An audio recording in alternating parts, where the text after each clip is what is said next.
नमस्ते। इस पुस्तक का नाम है I am Nujood aged 10 and divorced. मतलब मेरा नाम है नूजोत, मैं 10 साल की हूँ और 10 साल की उम्र में मेरी शादी होकर तलाक भी हो चुकी है। ये नूजोत अली नामक लड़की की सच्ची आत्मकथा है। आइए मैं आपको नूजोत अली की सच्ची आत्मकथा के कुछ पन्ने आज आपको पढ़कर सुनाती हूँ। मेरा नाम है नूजोत। मध्य पूर्व में सऊदी अरेबिया के बगल में एक छोटा सा देश है यमन। मैं यमन की नागरिक हूँ। मैं और मेरा परिवार यमन में रहते हैं। यमन में एक छोटा सा गांव है खारजी। मूलतः मैं और मेरे परिवार खारजी के रहने वाले हैं, परंतु गांव में कुछ खास था नहीं और बहुत सारे और अन्य कारण भी थे। इसीलिए हम सब खारजी छोड़कर यमन के बड़े नगर की तरफ चले आए। यमन के बड़े शहरों में हम बसते हैं। मेरे पिता एक दिहाड़ी मजदूर है, मतलब हर दिन एक वहां पे जगह है, वहां पे जाते हैं और यूं बैठे रहते हैं। अगर उस दिन कोई काम हुआ तो वो बोलते हैं कि हाँ हाँ आज काम है, चलो चलो सब चलो, वहां पे एक जगह पे काम है करके। और अगर कुछ काम नहीं है तो बोलते हैं आज कोई काम नहीं है, आज किसी को कुछ काम नहीं मिलेगा, सब घर जाओ, और सारे मजदूर घर चले आते हैं। इस तरह मेरे पिता भी एक दैनिक दिहाड़ी मजदूर है। उस दिन का कमाते हैं और उस दिन का खाते हैं। सुबह 9 साढ़े 9 बजे तक अगर मेरे पापा वापस घर आ गए तो माँ को पता चल जाता है कि कुछ मजदूरी नहीं मिलने वाली आज, तो वो फौरन मेरे दोनों भाइयों को और कभी कभी मुझे भी भीख मांगने के लिए चौराहे पे भेज देती थी। तो बस इतना ही था हमारा जीवन। पापा को मजदूरी मिले तो हम सब स्कूल जाते थे, पापा को मजदूरी ना मिले तो हम चौराहे पर भीख मांगने जाते थे। तो ऐसे ही गुजर रहा था। मेरे अब्बू जो कि एक दैनिक दिहाड़ी मजदूर है, मेरे पिताजी की 2 बीवियां और दोनों बीवियों से मिलाकर 21 बच्चे हैं। 2 wives and 21 children। उन 21 बच्चों में से मैं भी एक हूं। एक दिन पिताजी घर आए और पिताजी ने घर आकर कहा, नूजोत के लिए एक रिश्ता आया है, लड़का अपने ही गांव का है, खारजी का। मैंने बात पक्की कर ली है, 1.5-2 महीने में नूजोत की शादी करवा के भेज देंगे। रिश्ता वो तय करके आए थे, वो कोई मेरी माँ से उनकी राय नहीं मांग रहे थे। वो बस माँ को बता रहे थे कि रिश्ता पक्का करके आए हैं। सोच सोच के डर के मारे बहुत घबराई हुई धीमी स्वर ने मेरी माँ ने फिर भी मेरे पापा से पूछा, जी सुनिए, छोटी नहीं है अभी भी अपनी नूजोत? क्या छोटी है, 8-9 साल की तो हो गई है, और कितना बड़ा होना है? 8-9 साल की हो गई है, शादी करवा के भेज देते हैं। शादी करके जाएगी तो खाना खिलाने के लिए इस घर में एक आदमी कम हो जाएगा। 1 less mouth to feed, वही लिखती है, 1 less mouth to feed, खिलाने के लिए एक मुंह कम हो जाएगा। ये कहकर मेरे पिता ने मेरी शादी तय कर दी। मेरी शादी तय हुई थी खारजी में रहने वाले 30 साल के एक आदमी से। जैसे ही मेरी शादी तय हुई, मुझे स्कूल से छुड़वा दिया गया और स्कूल मेरा छूट गया। मेरे सारे क्लासमेट्स, दोस्त, टीचर, सबका संपर्क वहीं का वहीं टूट गया। मेरी शादी भी हो गई और शादी के बाद मुझे अपने पति के साथ अपना ससुराल यानी कि छोटा सा गांव खारजी वापस जाना पड़ा। रात भर के सफर के बाद हम खारजी पहुंचे।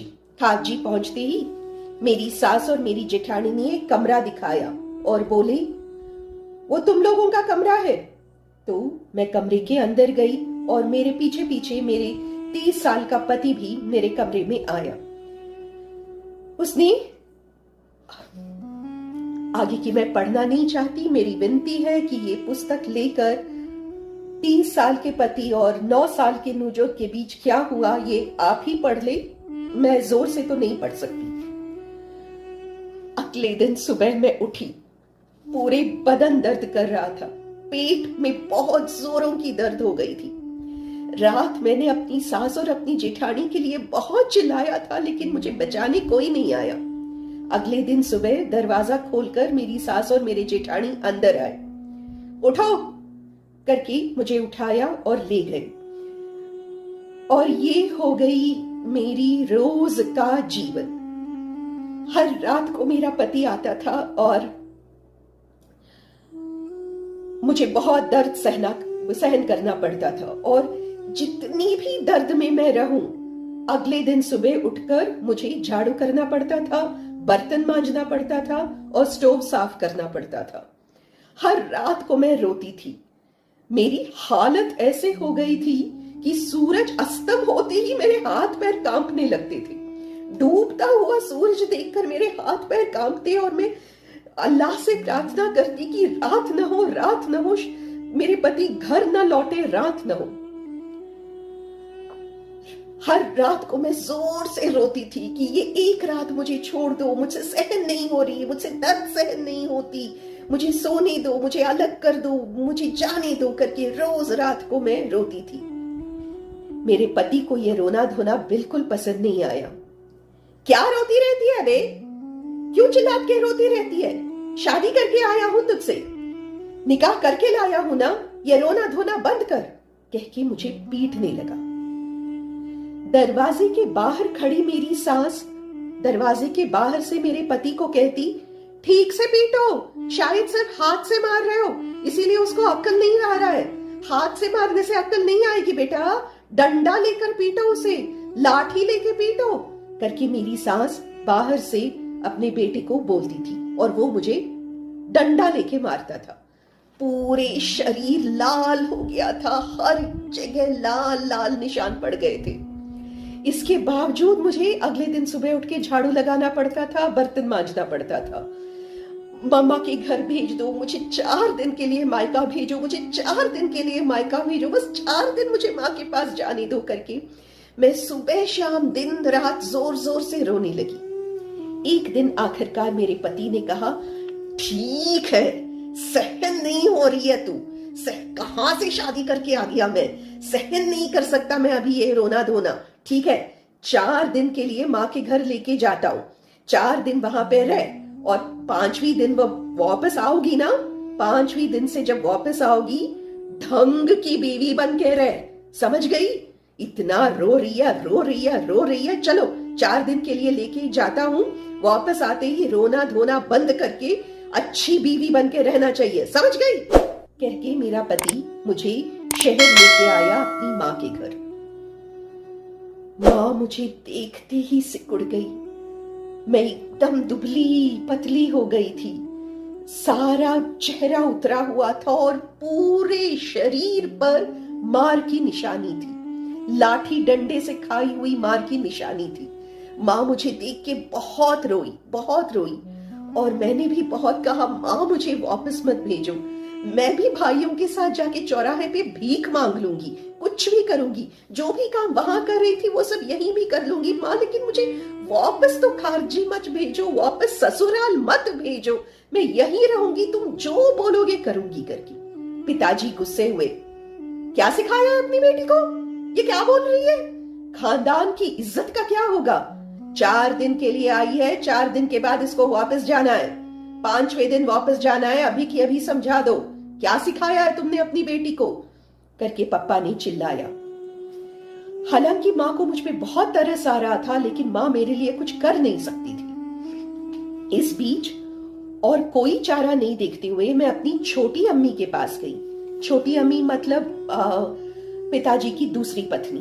मैं छोटी अम्मी के पास गई, उसका भी वही जीवन था, बच्चों को लेके चौराहे पे भीख मांगना, उस दिन का भीख मांगना, उस दिन थोड़ा बहुत खाना, उसका भी वही जीवन था।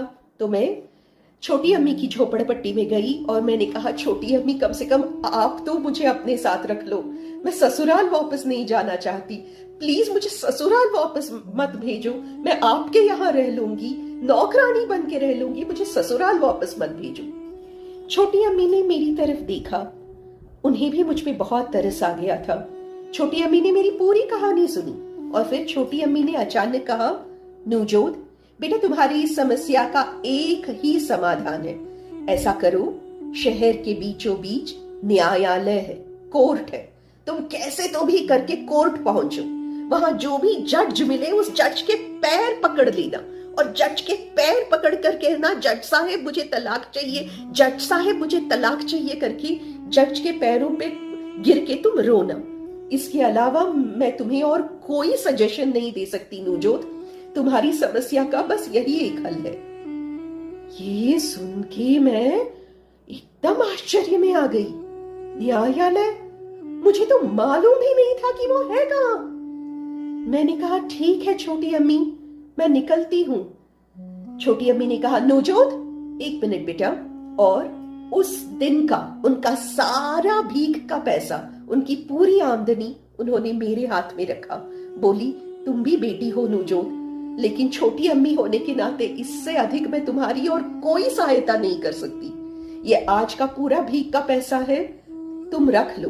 मैं जानती थी कि सब कुछ मुझे देने के बाद छोटी अम्मी और उसके सारे बच्चे भूखे मरने वाले हैं, लेकिन फिर भी मैंने ले लिया। मैं घर आई, रात भर सोचती रही कि न्यायालय होता क्या है, जज होते कौन है। अगले दिन सुबह मेरे 2 भाई भीख मांगने गए। इस बीच मेरा एक और भाई घर छोड़ के भग गया था और एक बहन जेल में चली गई थी। माँ ने मुझे ही बुलाया और बोला, घर में और कोई नहीं है, ये लो पैसा, बाजार से आटा लेकर आओ। माँ ने जब आटा लाने के लिए पैसे दिए तो मुझे लगा, हाँ ये अच्छा ही हुआ। ये एक तरह से मुझे लगता है भाग जाने के लिए ही मुझे ये पैसे मिले हैं। मैंने छोटी अम्मी के दिए हुए पैसे और माँ ने जो आटा लाने के लिए दिया था वो पैसे, मैंने सारा पैसा बटोरा, चादर लगा के घर से निकली और चौराहे पे आई। एक खाली टैक्सी जा रही थी। मैंने टैक्सी को रोका और टैक्सी वाले को बोला, कोर्ट। कोर्ट, न्यायालय, कोर्ट। टैक्सी वाला मुझे कोर्ट तक लेके आया। उसने मुझे कोर्ट के दरवाजे पे छोड़ दिया। अब कोर्ट की सीढ़ियां चढ़नी थी। यहां तक तो आ ही गई हूं। दुनिया भर का धैर्य बटोर कर मैं कोर्ट की सीढ़ियां चढ़ी। सब लोग लाइन में बैठे थे, मैं भी उनके साथ लाइन में बैठ गई। एक आदमी एक पुस्तक और एक पेंसिल लेकर आया। वो सबसे पूछ रहा था, आपकी क्या शिकायत है? आपकी क्या शिकायत है? आपकी क्या शिकायत है? मेरे पास भी आया। उसने पूछा, तुम्हारी क्या शिकायत है? मैंने कहा, मुझे तलाक चाहिए। तलाक, तलाक, मुझे तलाक चाहिए। उसने यूं मुझे देखा और बोला, बेटे यहीं बैठी रहना, हाँ कहीं जाना मत, मैं वापस आ रहा हूं, यहीं बैठी रहना। कह के वो चला गया और थोड़ी देर बाद वापस आया। शादा नाम के एक लॉयर को अपने साथ लेकर वापस आया। मैडम शादा यमन की प्रसिद्ध वकील थी। उन्होंने मुझे देखा, गले लगाया, मेरी सारी कहानी सुनी और फिर मैडम शादा ने पूछा, नूजोद बिस्तर पे लेके गया तुम्हें? संभोग हुआ? मैंने कहा, हाँ संभोग हुआ। संभोग लगातार होता रहा, महीनों महीनों हर रात संभोग होता रहा। अब आगे का आप ही पढ़ लीजिए। उसके बाद शादा ने मेरी तलाक के लिए कोर्ट से अर्जी दी।